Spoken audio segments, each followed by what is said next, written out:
We are ready. Hola a todos, estoy aquí para comunicaros que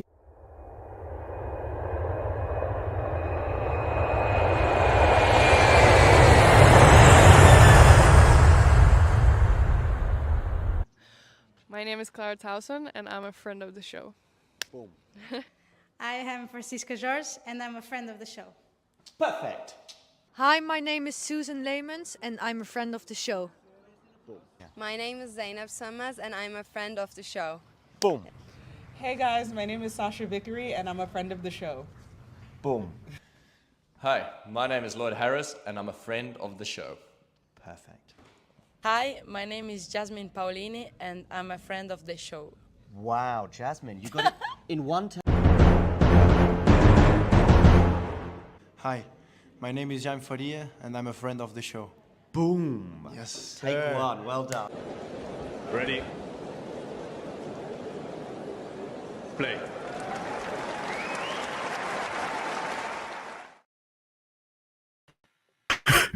No, I don't know if I'm laughing at the video or at the comments that Nurlan is already making. It's a fantastic show already, and we haven't even started yet.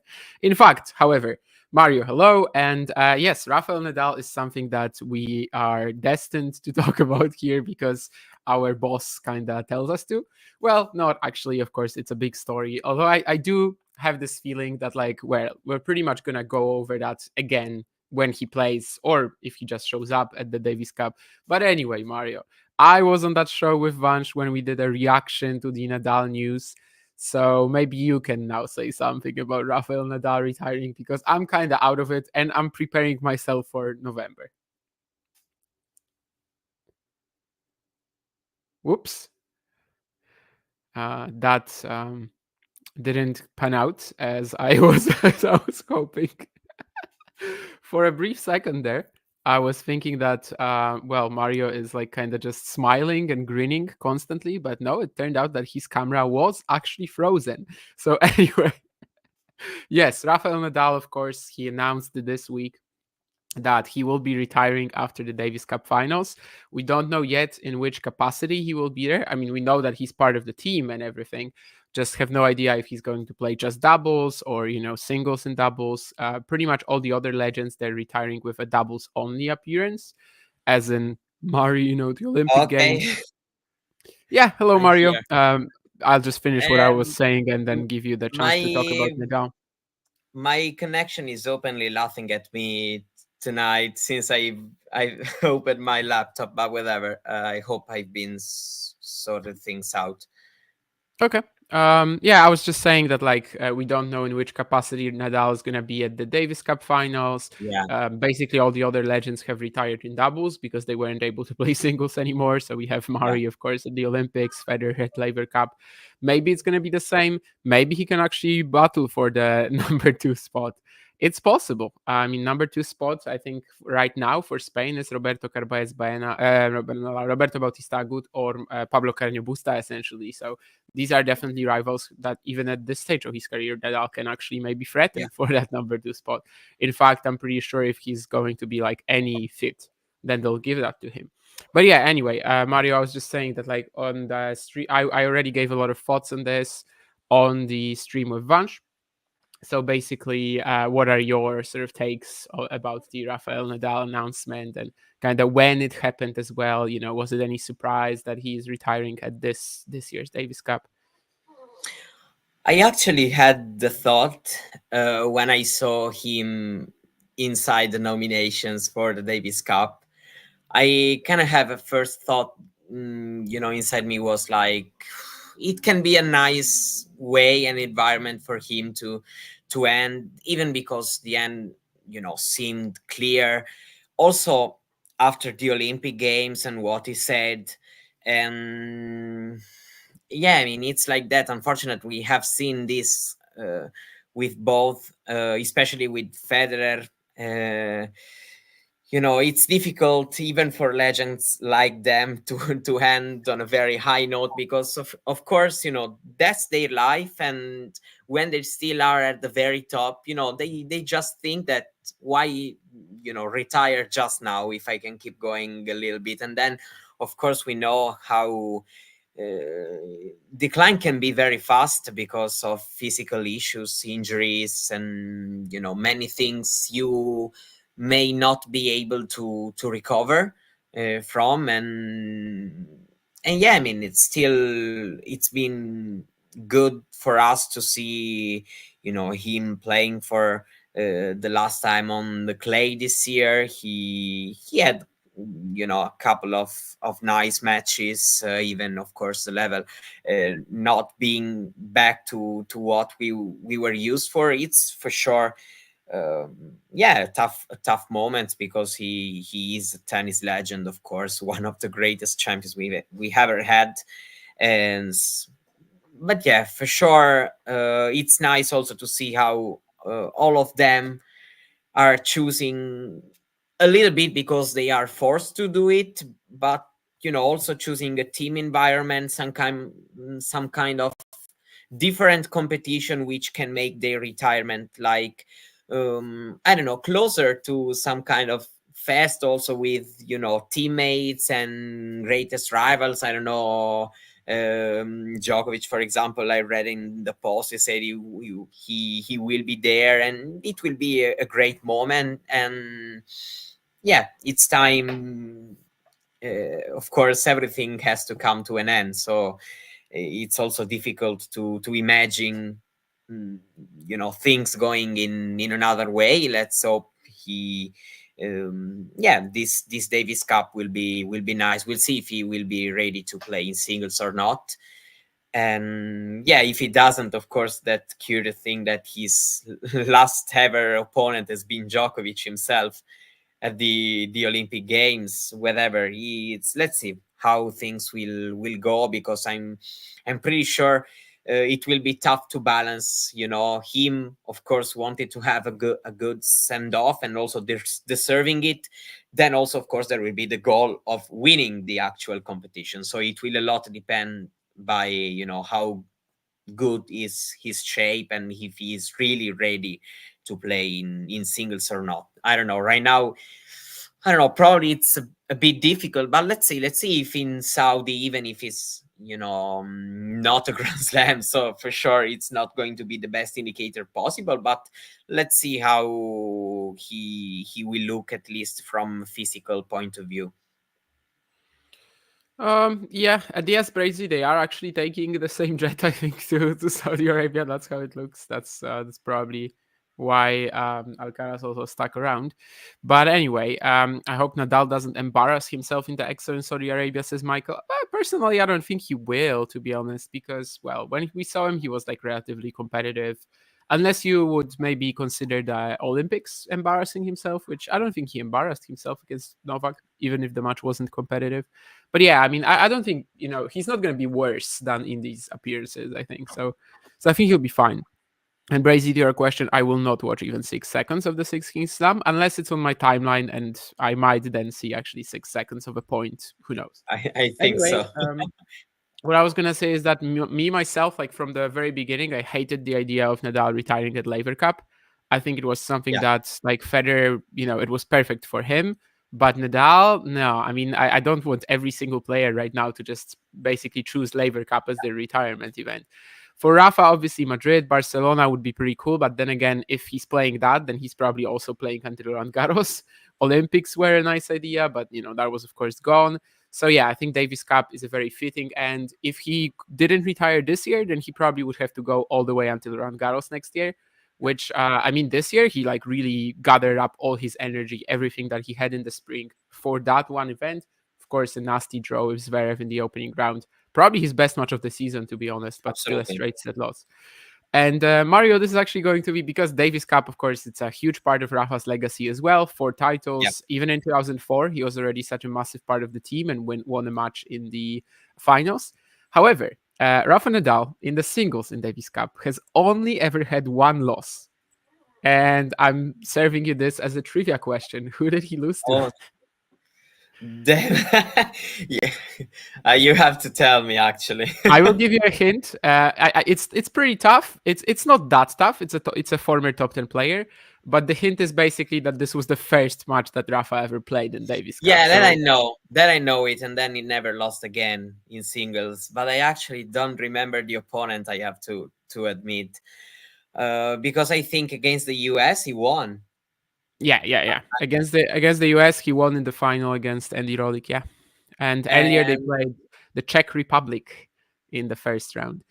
So Czech Republic, maybe Stepanek, Hrbatý. Hrbatý is Slovak. But yeah, Stepanek he actually beat, but Iji Novak was that first opponent. So that's an interesting tidbit for everyone involved. Honestly, if you asked me a week ago, I would not have known either, but I just ended up checking his records. In the meantime, Mariano Puerta, by the way, because Jake is suggesting him, I just learned like 2 days ago that he played the Challenger final with Rafa in like 2004 or 3, and then of course they played the Roland Garros final as well.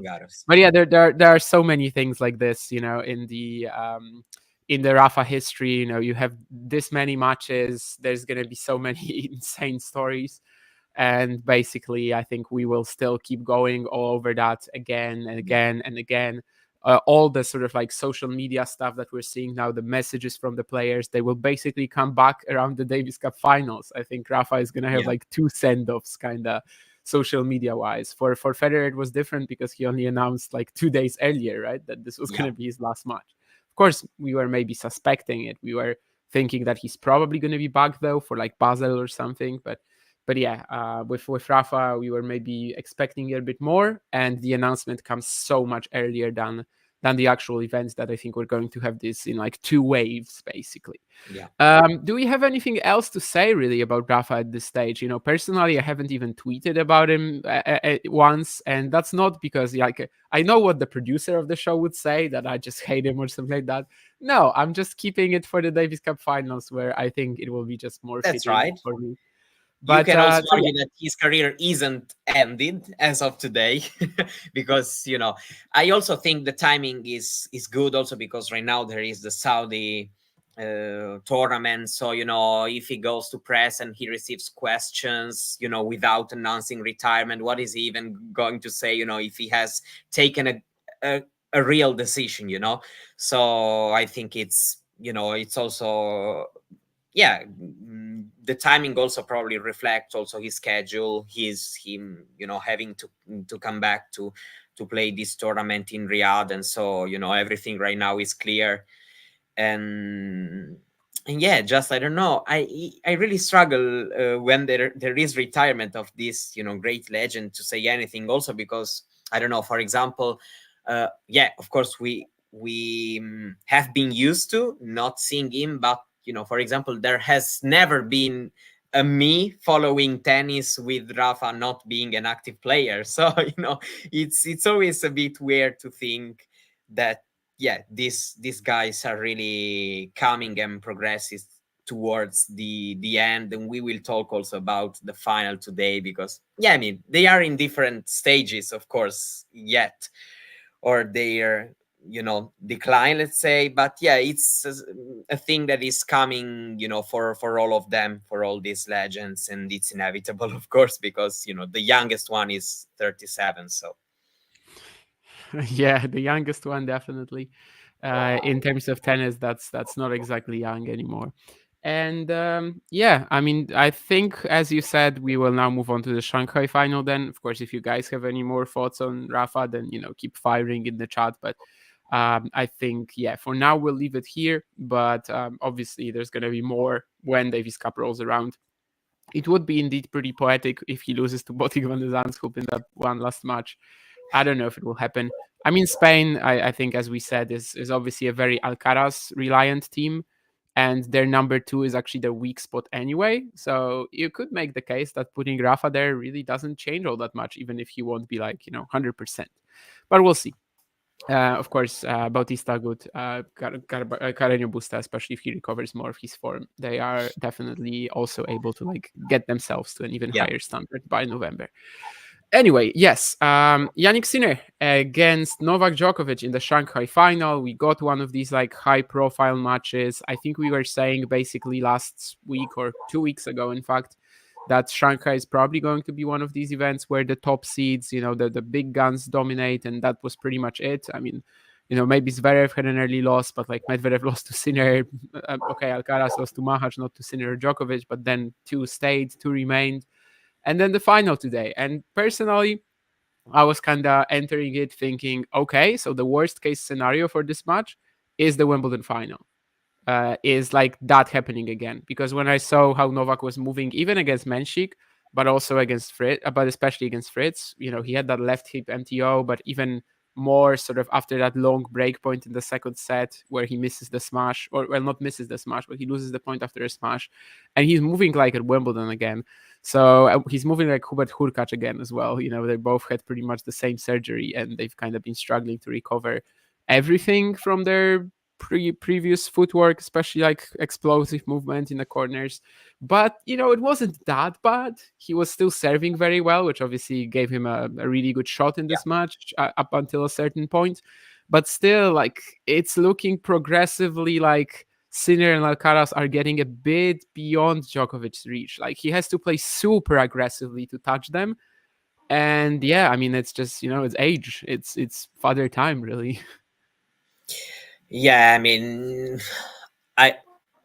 in some way I can be, of course, we it would be, unfair to say that we had not had a match because, he was 2 points away from getting his hands on that first set. He was love 30 in the 10th game, even if there hasn't really been an opportunity because Sinner just served incredibly well after that point in the game.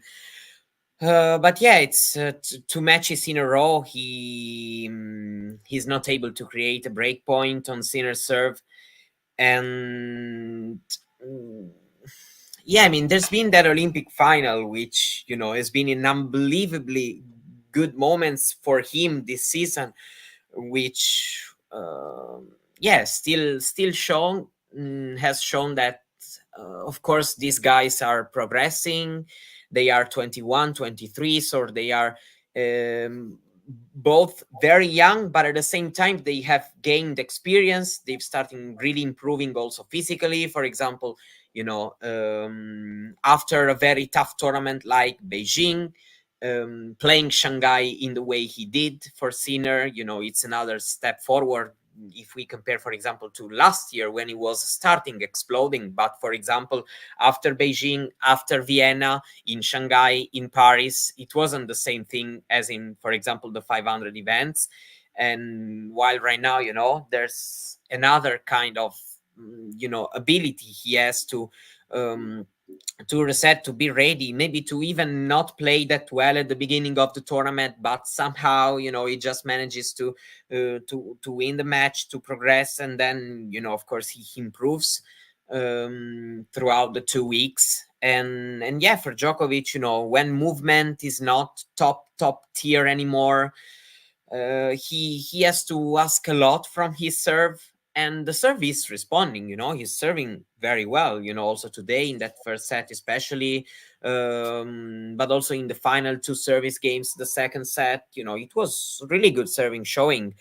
But yeah, he's starting, looking like somebody who can still play very, very well. He's still above, basically almost all the players on the field currently, but there are a couple of guys who are special talents. It's not a coincidence that they have won already multiple slams. They've been number ones, and right now they are in a better place. It's I've also seen some comments before this final saying it's wrong to say that Alcaraz and Sinner are already above Djokovic level. And, as much as I, of course, respect him and his legacy, of course, but right now, he is a bit below their level. It's not the same level, both comparing, the whole season, of course, and also in the match, he needs something special to come out as the winner, as we saw in the Olympic final. But in the other matches, this hasn't really happened. Yeah, it's like a bit of a mixed bag for me as well because of like still Djokovic is able to beat pretty much anyone on tour. And guys like Fritz who basically he just made the US Open final, Yeah. right? We might have our own opinions on like his ceiling and everything and how whether he actually had a shot at beating Sinner ever in that final, which I don't think so. But still, like that's one of the top players right now. And Novak's still playing at this 2024 version, which is so much weaker than his 2023 game. Even you mentioned these matches last year that he played with Sinner. Like this is night and day between this and the Australian Open and what they were playing in Davis Cup in the ATP finals. Especially, of course, Novak getting these two impressive wins over Carlos and Jannik to win the ATP finals. That was absurd, and it just doesn't seem like this level is really there anymore. Of course, the Olympics, that was the one title he wanted. That was the one he really gathered everything for, just like Nadal for that Roland Garros match, of course with different results. But yeah, I mean, it was clear that he was just super motivated, super hungry. The way he was hitting all these counters on the run of the forehand, we haven't really seen movement like this since the knee injury, before the Olympics or after the Olympics. And it was super impressive, but at this stage, I would vote no in that poll that was just on our screens. I know, it's risky to write these guys off. I just personally don't see it right now if Jannik or Carlos are sitting on the other side of the net in the final. However, of course, as I just mentioned, he beats Fritz. He beats, all these guys like that. If there's a good draw, why not? It's also the best of 5 format, and of course, we don't really know how that will be really sort of influencing his game from that point onwards. When it comes to Brazy, or my thoughts on that, I mean, maybe not the best of ideas when the whole set it's your volleying game that's not really on top. Otherwise you're playing very well, but your volleying is poor, and then you decide to go for it more.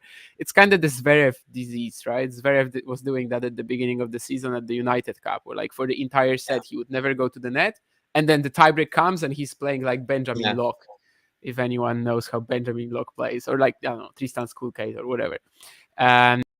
Anyway, that's kind of where we stand with Djokovic here. I mean, obviously he said that he was going to be playing even less events, even fewer events now, limit his schedule even more, and only going to play when he really wants to.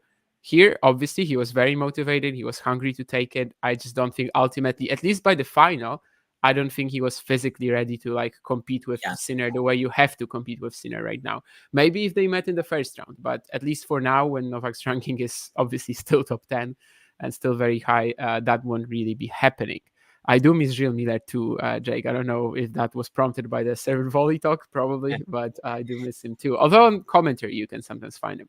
By the way, Djokovic, Federer, best friends forever. So, the second set.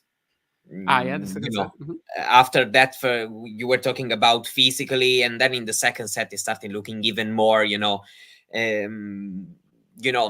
not ready to get that fight, to win in 3 sets. And that's not typical Novak. So it's a sign that probably time is passing and the clock is ticking. That said, he still can play at a very, very good level, that's for sure. But, there are some special players right now that are able to stop him, and that's it.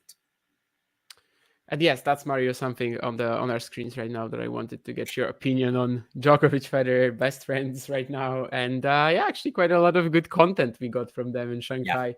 Especially the trophy ceremony from Novak, and also just the fact that Federer and Alcaraz were watching the final today. That's also kind of magical. Five were number ones on one court, 2 of them still playing and being from very different generations, 14 years apart. And of course, also just the sheer fact that Alcaraz, Federer are having that sort of a chat. That was something fun as well.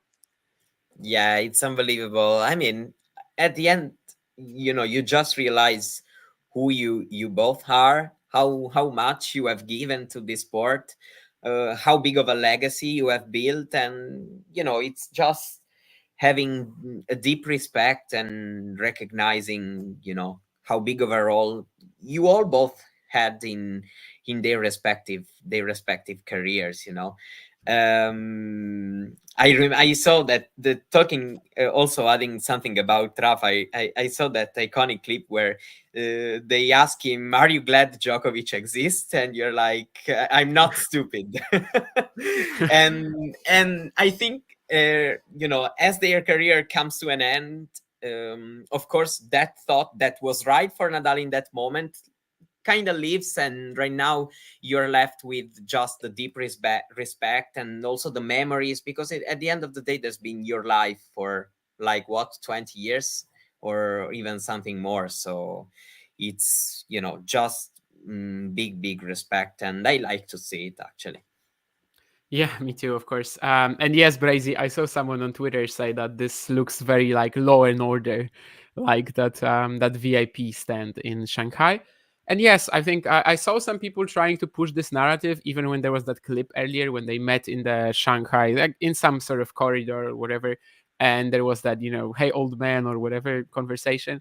And I saw some people pushing the narrative that like, yeah, they hate each other. I mean, definitely there were times when Djokovic and Federer, they didn't really like each other, especially at the very beginning. But I mean, by now, obviously, there's a lot of respect between them, and they're not going to be like super great personal friends. But it's not what life is all about, really.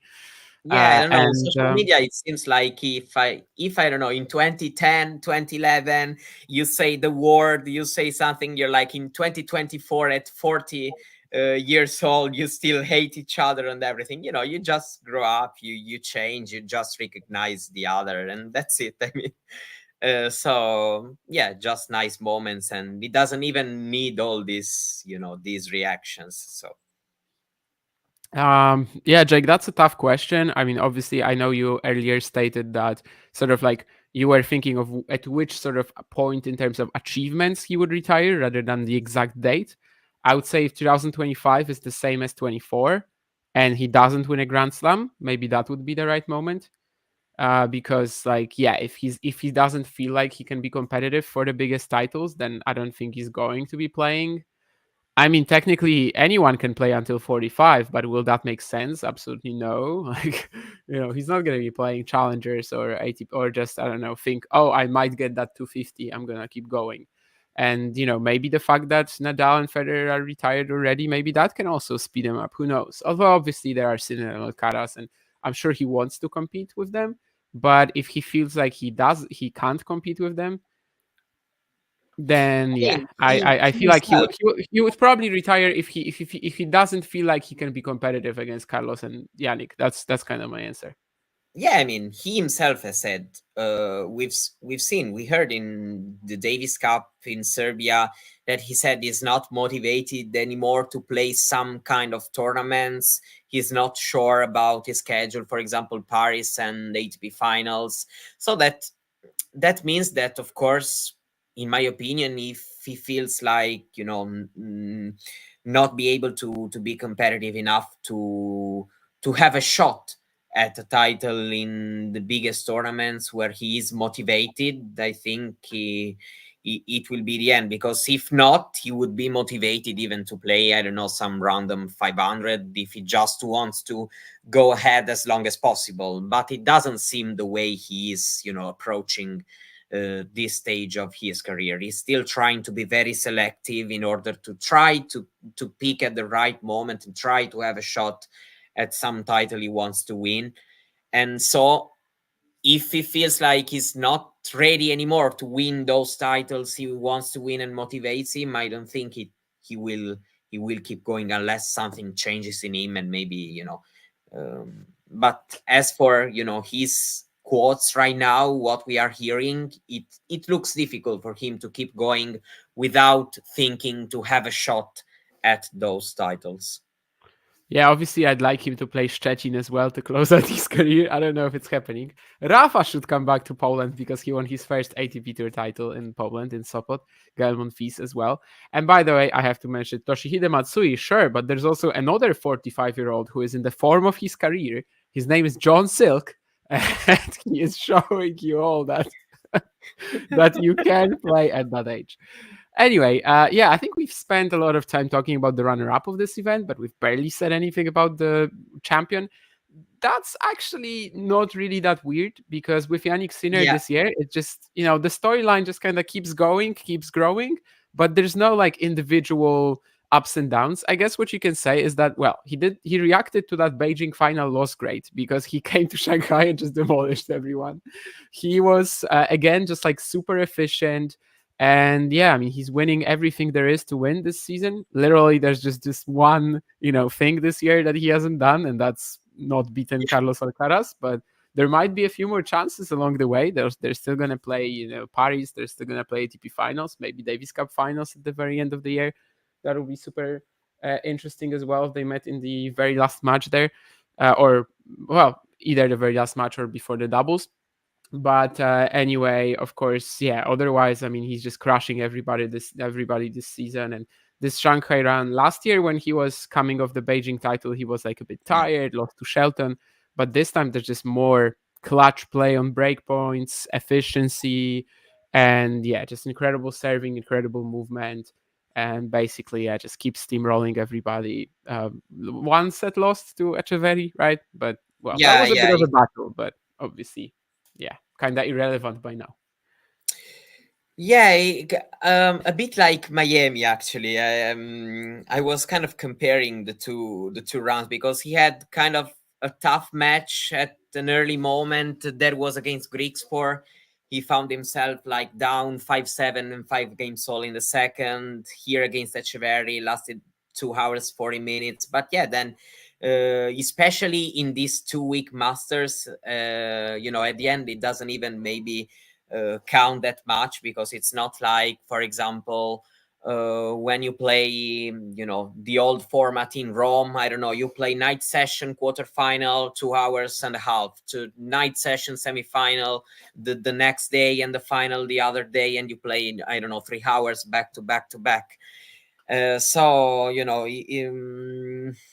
I also say himself, I agree with what you say, that it also actually seemed like, there's not even that much to say, especially, on hard courts, especially. It's been, I was thinking the big titles, and on this surface, he won 5 out of the 7 this year.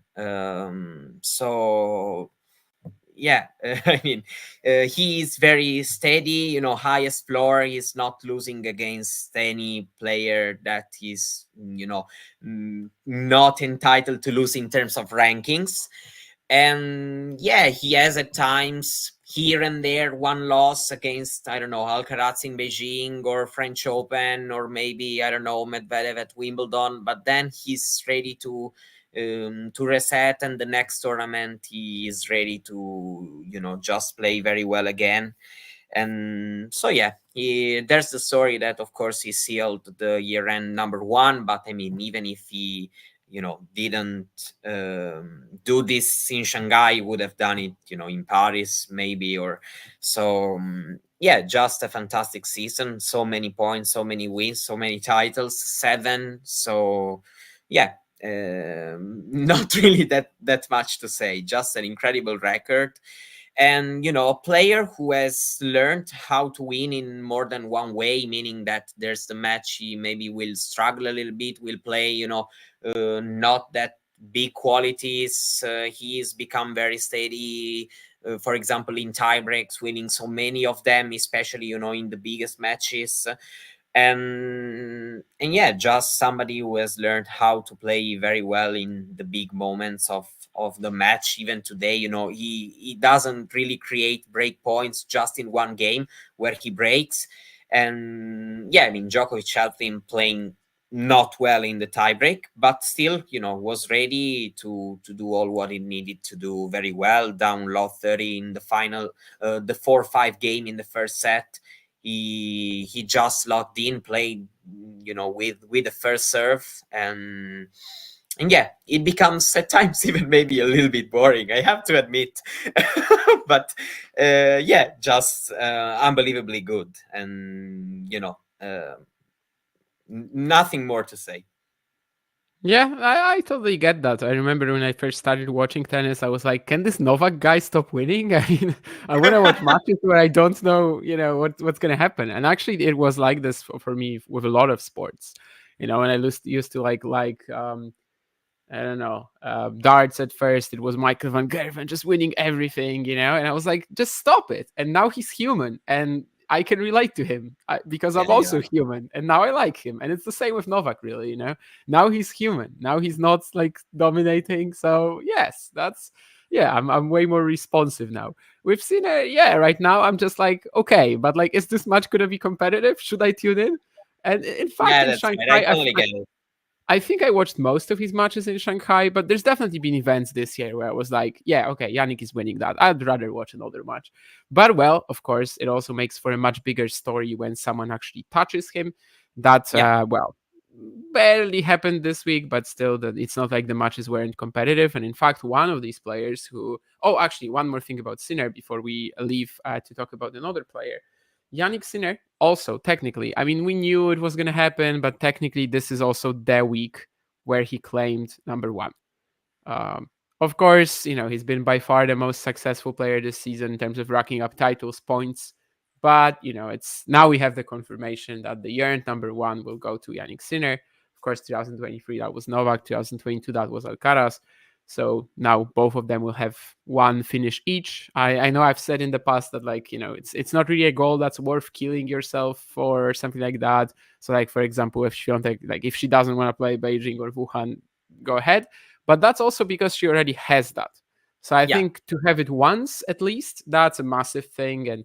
And yeah, I mean, Jannik has been the best player this season. Well, I mean, for him, it will be very nice, actually, because, I imagine they will do some presentation in Torino at the final. So I'm pretty sure maybe this also adds something, special to this achievement. But yeah, I think, like, if you have never done it, it's something, really nice to close the year. I mean, it's been a year where he started there in the race and close it there because started winning the Australian Open, took the lead, a very, very good start, and never left. There's been a couple of moments where we question whether he could have done it when, for example, after Wimbledon, Alcaraz especially, but also Zverev was really, really close in terms of the points gained, but then simply he's been almost unbeatable on the surface we play the most tennis this year, and this made all the difference. Indeed, we see it right now in the ranking. Yeah, I think after Wimbledon we were saying that, like, it's actually a race now, and that we actually have Alcaraz Sinner, face off. However, I think what we said there was just like whoever wins the US Open is going to be a front runner, especially if it's Jannik. Because the indoor season is better for him, because Asia is probably slightly better for him, although it's actually debatable, but like indoor season especially. So, of course, yeah, when Jannik won the US Open, when they both had 2 slams each, with Jannik also having so much more in terms of other categories, levels, obviously, yes, then that's basically when he clinched it. Now we have the confirmation of that. What's pretty funny to me is like all of these stats that are floating around, like Jannik Sinner is the first year-end number one from Italy. I mean, he's the first number one from Italy. So yeah, that's right. What does that stat really mean? What does that stat really mean? But anyway, that's maybe a topic for another day. One of the players who kind of pushed him was Thomas Machac, who had a phenomenal run and defeated Carlos Alcaraz in the quarterfinals. Also defeated Tommy Paul again. Sorry, Mario. Twice in a couple of weeks. And against Jannik was also perfectly fine. I mean, especially probably this week, what stood out was the way he was just like going after his forehand, some crazy stats. Like against Alcaraz, I think he was at 134 kilometers an hour average on the forehand ground stroke, which is just insane. Like you don't really see it from anyone on tour. And usually that's not even the shots that, like, of course, it's pretty fine for Machac. It's, he uses that aggressively, but that's not really the shot that people talk about usually. It's the backhand down the line. But yeah, he was just like going after the forehand and everything was going in. He was already really good in Tokyo. Then also follows it up with a semifinal here, which is amazing because he was actually defending quite a few points from the back-to-back challengers that he won. And, one more thing that I will remember definitely about Thomas Machac this week, the jumping forehand. He was trying to make that work. He did it like 20 times, landed it maybe twice. But I don't know. I mean, for some reason, he felt like on some ridiculous balls, he was going to go for it anyway. Yeah. Fair enough. He made the semis, right? I mean, it also maybe happens when you have good confidence, and I think he has right now. Given that he's had some very good wins and great results. So yeah, I mean, it was very fun, of course, to watch him having this run. It actually makes very much sense, considering that he's playing very well this year overall. And yeah, just as you mentioned, the forehand, I actually saw this stat on the speed also during the first set against Sinner. He was at 135 kind of, and so it was unbelievable. Of course, against Sinner, probably he missed a bit more than against Carlos. Against Carlos, he had an unbelievably good performance. And yeah, but maybe it's also, the toughest part of facing Sinner right now, probably also that he makes you kind of need to do it more and more and even more. But yeah, he actually pushed him. It was, a great straight set match, especially in the second set. He had also a couple of break points in an important moment of the set. So also, the serving, as we are reading in the comments, he, a lot of things were very, very good in his game. Actually, also good charisma. It's been very funny also in some moments. I've seen also the racket, right? The racket, for example, or when somebody from the crowd shouted, "I love you, Roger," and he said, "And what about me?" And it was another funny moment.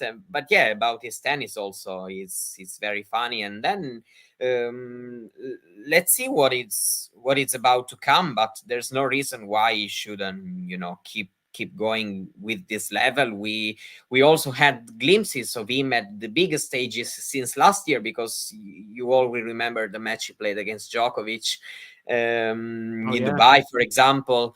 So he has what it takes to stay here. So I'm expecting him here also, in the next months and years. So it's been very, very funny, and probably also the most funny thing to watch this tournament, because tournaments that also ended in a normal way. Let's say the favorite player won the title also in kind of a straightforward way, meaning that it's not being really close to losing the final matches. Still, his semi-final run has been a very, very good thing to watch. So especially the win against Alcaraz, as we see, it's been a special moment, of course. Oh yeah, I mean, he definitely kind of made this tournament for me, from a perspective of like a tennis hipster, or if you may. Definitely. And also, just a lot of flashbacks to like 21 or 22 when, every Challenger fan was watching this guy ranked about 110 or something like that, and just thinking, what the hell is he doing here? Like, why isn't he 60 spots higher? Now he finally is, and good to see that he's also going to stay, at least for the next 12 months, but hopefully for much longer. As, I mean, he just, his talent level is pretty sick. So that's really all there is to say, I think. And also, we will actually address this from Brazy.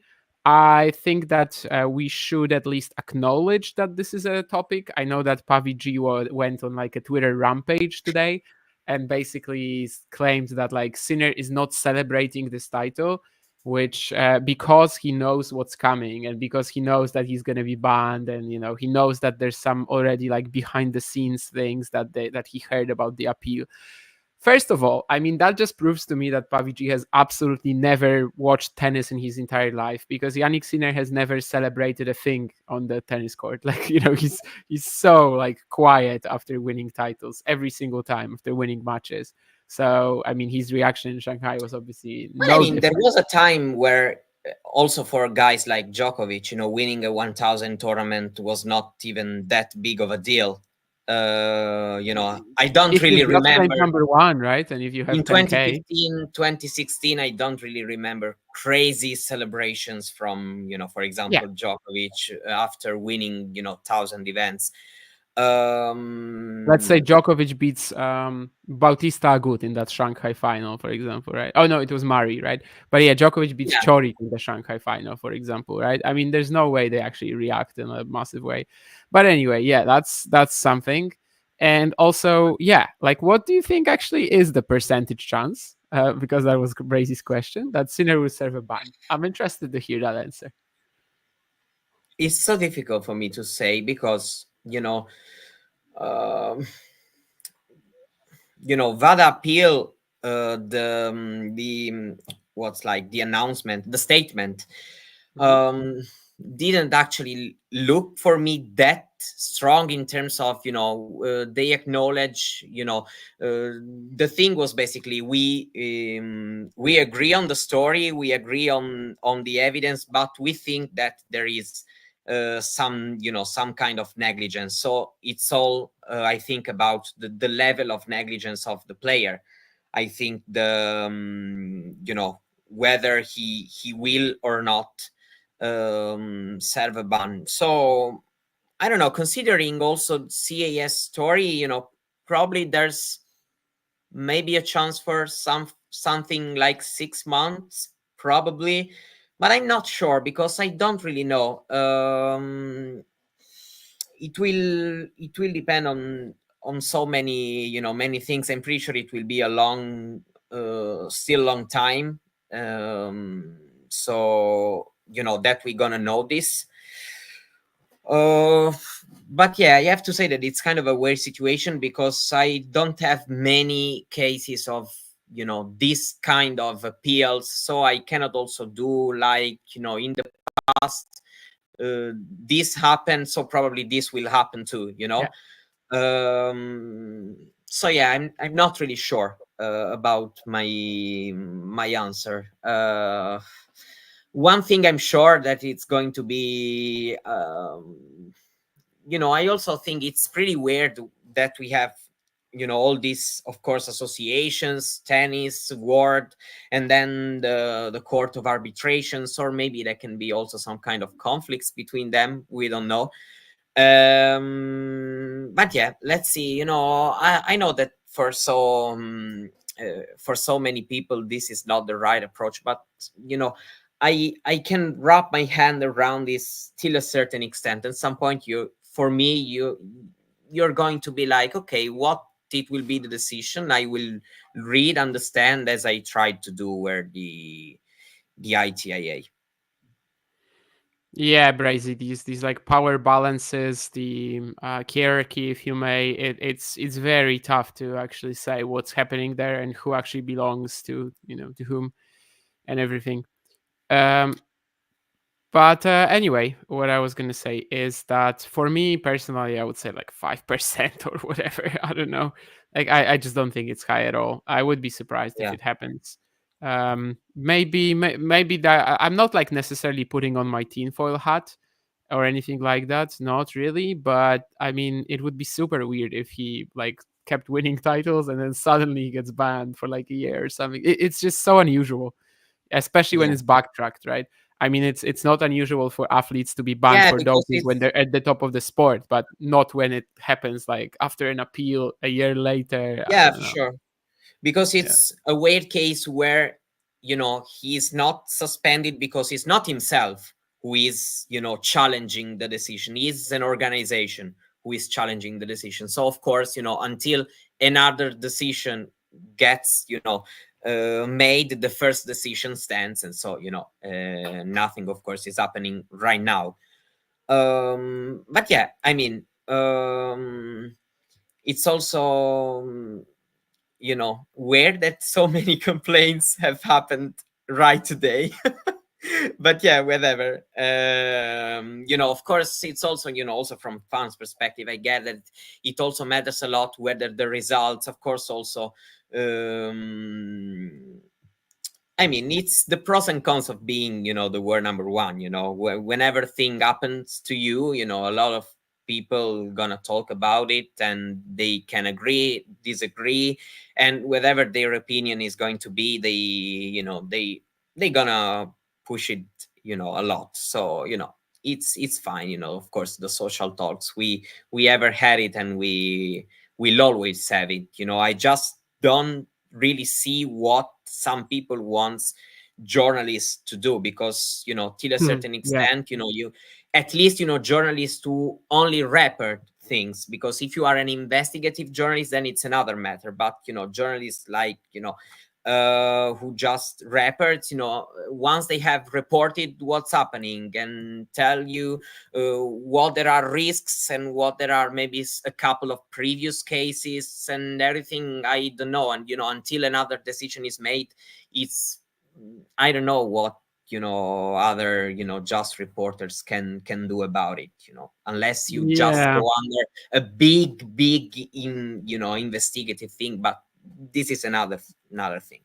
Yeah, we cannot take these things like this personally. I mean, I've seen Pavi, for example, claim that like no journalist has ever approached Naldi and the other guy, I don't remember his surname, about this decision. Not Luca Nardi, but that physio or whatever from Sinner's team. And yeah, I mean, where does he actually have that knowledge from? That no one approached them, it's just insane. So I think, yeah, it's best not to take things like this personally. And first of all, another thing is that if I interview him, it just tells me I cannot say anything because an appeal is ongoing. Yeah. So it's also at some point it becomes just the better thing to do, in my opinion, to just wait what's going to happen. And right now we cannot ignore the stats, the results, and everything that is going on court, in my opinion. I took this question because I was thinking, yeah, we should probably at least acknowledge that this is a thing. But yeah, again, no, that's right, because I've been attacked personally today. So it's been I talked about it, so I feel better with my conscience. Yeah, I mean, I feel pretty much the same as you. Like, yeah, just the most I can do right now is just wait. And for now, yeah, it's good we acknowledged it, but that's all we can do. And also, Halina earlier mentioned in the chat Medvedev, and actually maybe I would like to talk about him for a second. Medvedev is getting worse. Yeah, he's in a weird place. Yeah, this was an event where like the shoulder was really hurting him on the serve, but also the forehand. And yeah, just watching that match against Jannik, I know this is a transformation that didn't happen overnight. Of course, it's been like 53 weeks or more or less that Jannik won 7 matches and Daniel won 1. But yeah, I mean, as long as he doesn't sort out these issues, and I think that basically probably the best thing to do. I'm no doctor. I don't know the specifics of his injury, but it seems to me like he could use a break. But at the same time, in tennis, it's so hard to just say, okay, I'm not gonna play the next event. I'm gonna skip a month or something. If you're like not severely injured, maybe he's gonna come back like rejuvenated after the ATP finals, after the off season. I don't know. But it just seems that Sinner and Alcaraz are so good right now that if even like 1% of Medvedev's normal, usual game is missing, he just doesn't really have a shot against them. Yeah, I mean, it's I always say he's in a weird place right now because he is 28. So if he's not that young, he's not that old. And considering that this issue he has seems like it's been going on for more or less the entire year, at times in a more severe way, at times it seemed like it wasn't that big, but yeah, in this tournament it seemed important because even you mentioned, and I was about to do it as well, some forehands he hit. I missed the match he played against Tsitsipas, but I watched against Jannik, and especially in the second set, he started hitting the forehand. It was basically a slice. It was very weird to watch because it was also pointless tactically. It was clearly hit that way because of some pain and yeah, so it's also weird to say what he has to do because it's difficult to really know the details about his issue and yeah, what's his opinion about, I don't know if there's a chance that he's going to ever had some kind of surgery on anything, so we cannot really criticize or agree with what he's he's choosing to do. Let's see if maybe something will be done, as you said, maybe after the season ends, because maybe right now he's still, he can still go on week after week, so play, the remaining big tournaments, maybe go to the ATP finals, and maybe after something will be made. But it would be important, because regardless actually of whether he will be challenging and Sinner, Alcaraz and everything, is just a bit sad also to watch a player having to change a lot his movement, his ground stroke, because of some shoulder pain, like we saw in the match against Sinner from Daniil. So let's just see. Right now it's a bit weird, because he's also another one who's still so good to keep winning still lots of matches. It's still tough for a lot of guys to beat him. But yeah, there are moments where also the physical issue, but also all what this means also technically and everything. I think it plays a role.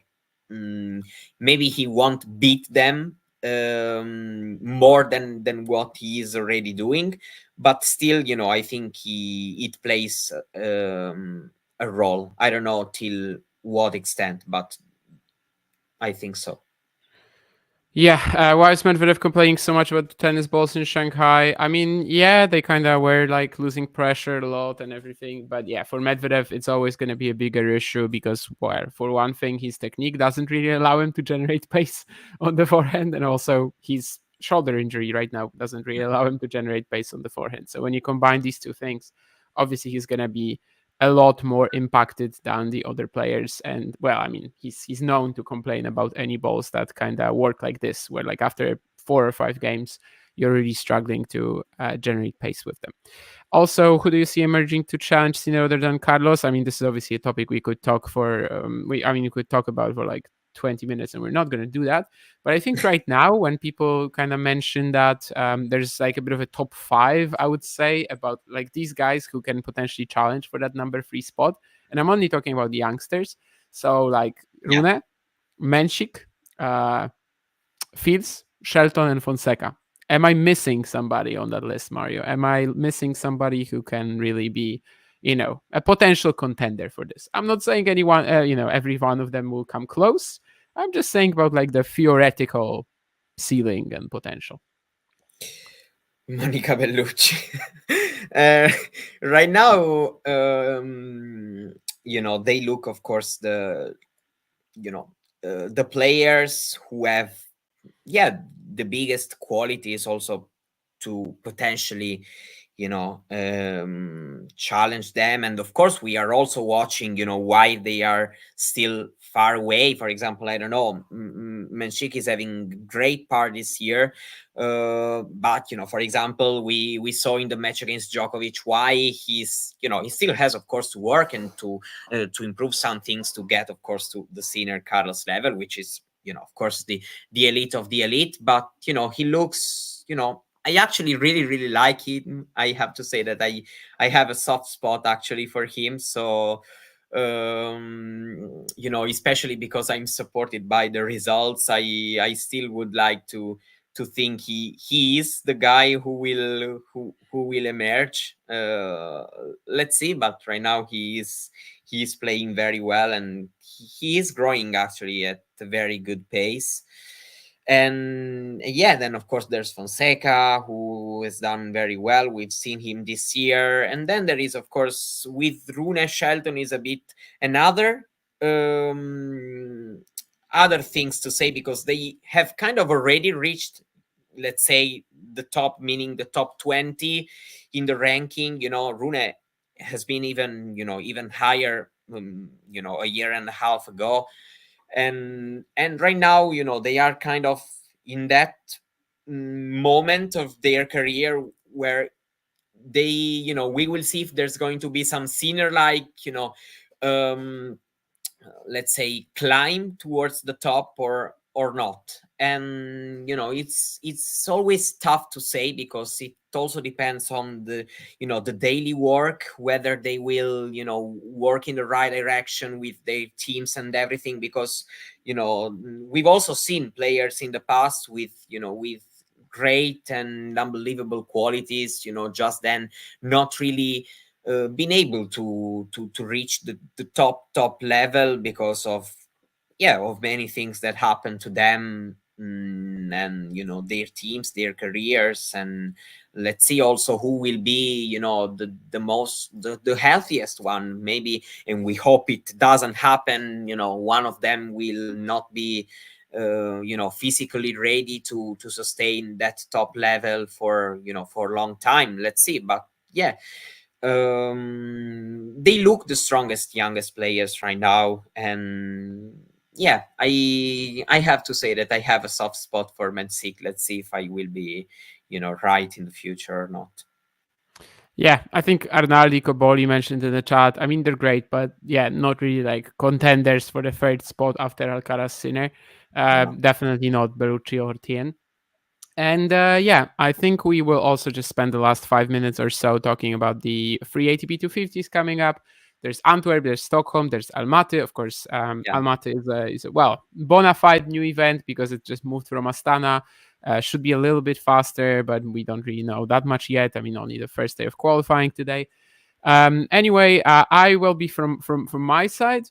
Maybe I will just mention kind of like one player each from every draw that I'm the most excited to watch this week. Actually, in Almaty, it's going to be Justin Engel tomorrow, the 17-year-old German who actually got a wild card for whatever reason.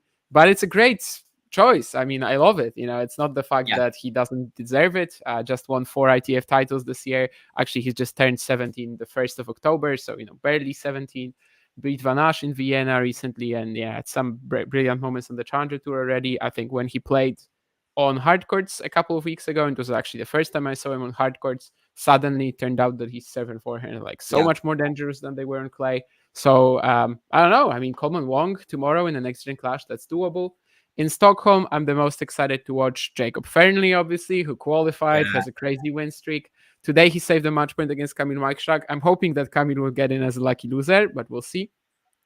And also, there's obviously Antwerp, where actually I think the Belgians are the most interesting to watch.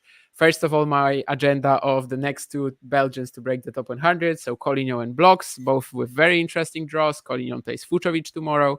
Blocks will have to wait for his debut against whoever. I don't remember who he plays, but definitely. Oh, Rinderknecht. So it's a winnable matchup as well. And also Zizou Bergs, who is not the next Belgian to break the top 100 because he's already in the top 100.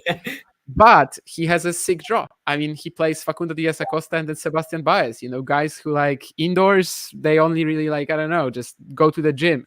Otherwise, they don't show up indoors for the entire year. So yeah, that's basically where I stand. Am I going to attend the Almaty event? No, I'm not going to attend the Almaty event. Brazy. That's kind of a random question. But if I was going to an event this week, it would probably still be Stockholm because it's just the cheapest to fly to. But actually, all of them are great. Free ATP 250s in a week. I think it serves as a very nice tennis hipster experience. Even if probably if I was traveling somewhere this week, I would still choose a challenger. But yeah, Mario, what are you excited about in Stockholm, Antwerp, and Almaty? There is a fantastic hard court indoor match between Navone and Monteiro, actually, which is perfect for whoever loves fast first strike tennis.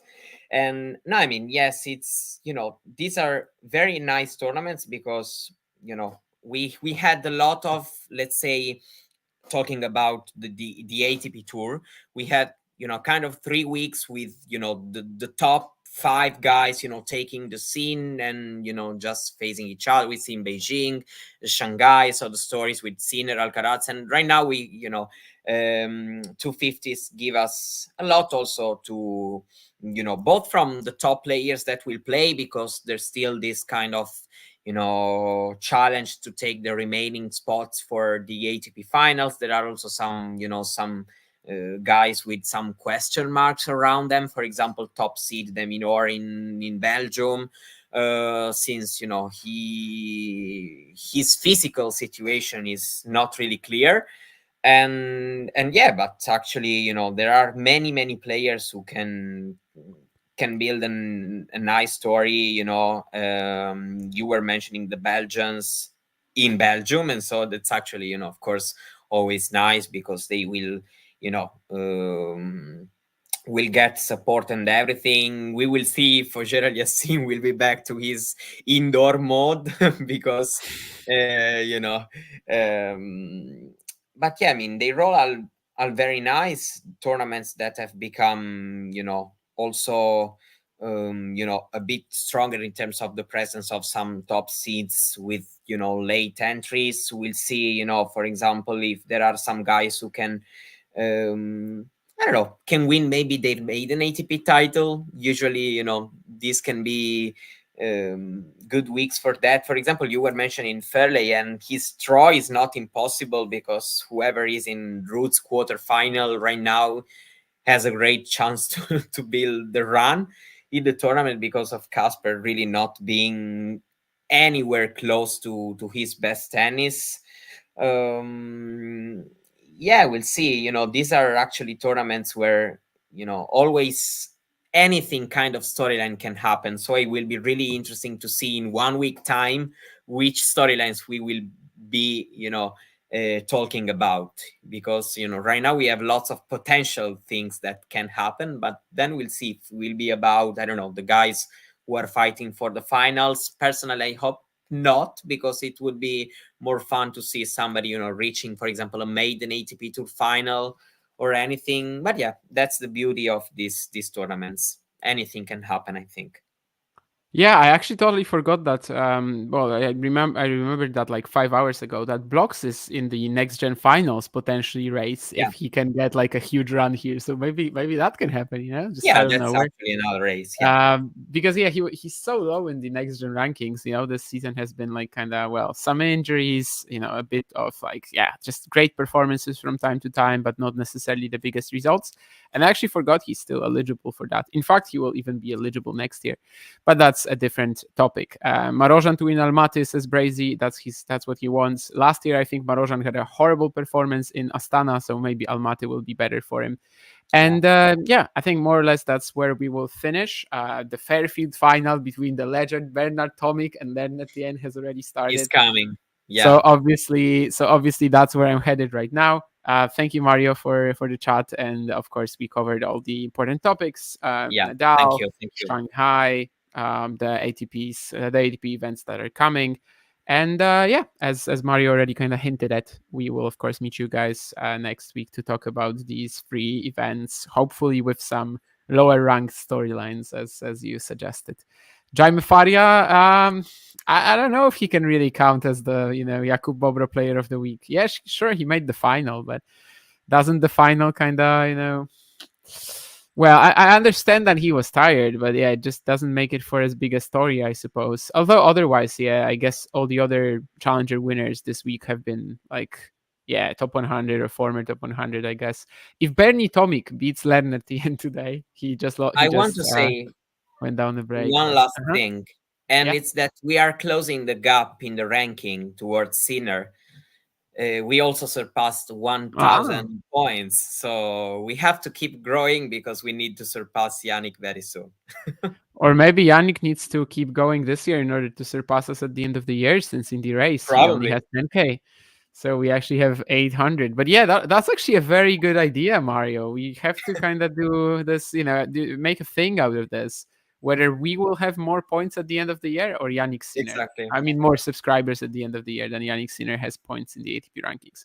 Who gets Jakub Bobro Player of the Week? I think Tomic, if he wins, that would be solid. But yeah, I mean, is he going to win? I don't know. Otherwise, yeah, I'm not sure, to be honest. Was there anyone in Shanghai that would qualify? Like Menchik? No, Menchik was already. But they are kind of established, Yeah, Menchik was too high already. I don't know, really. I have no idea who could potentially get it this week, to be honest. Because in the challengers, like we had some good runner-ups for that category. So like Faria, like Martino. but the winners are like all high profile. Martinez, Gucarabelli, Bonzi, Duckworth. I don't think Lerner Tien this week really like would deserve it. I mean, it's not really a groundbreaking week for him. Yeah, I mean, we will have to think about it. I don't know. Can it be a woman this week, maybe? Oh, actually, yes. I forgot we're not doing separate, so maybe it could be someone. But actually, no, because in Even Wuhan, there, it's difficult, actually. Oh, I know who can be. Yeah, okay. I know. I have the perfect candidate. I know exactly who this should be. And this is perfect. This is absolutely perfect. And this should be Mia Pohankova. Okay. The 15-year-old who won the W75 in Bratislava, beating Jamrichova in the final. Of course, Jamrichova maybe not as high in the rankings yet, but of course, two-time slam champion this year in the juniors. But also she defeated a top 100 player in Dodeu. She defeated 2 more top 200s, I think, in Zakharova and Risser. So yeah, basically, I think Mia Pohankova has to work there. With Jamrichova, I remember that I was talking with Jakub already before he passed, obviously, about her. Pohankova, I have no idea if he was aware of that, but I mean, she's Slovak, so she works perfect for this, and it's a big story. 75K as a 15-year-old. Just do some live stream of drinking eggnog during Xmas, and that's gonna get a bunch of new subs. I don't know. Anyway, once again, thank you, Mario. Let's make this a thing. Yeah, actually, are we gonna be bigger than Jannik Sinner at the end of the year? Lerner Tien already 3-0 up. Well, Bernie, if you want to like contend for Jakub Bobro Players of the Week soon, you have to fight. And of course, Australian Open qualifying should be also on his mind, as he will never get a wild card there, but he might get there by ranking. And yes, as you see in the chat, WTA Weekly starting in just over an hour with Nick, Jack, and Andre. Wow, what the Brady bunch. Anyway, yeah, bye. Thank you and bye-bye. If you enjoyed this video, make sure you hit that like button. Don't forget to subscribe and click that notification bell so you don't miss out on all things tennis.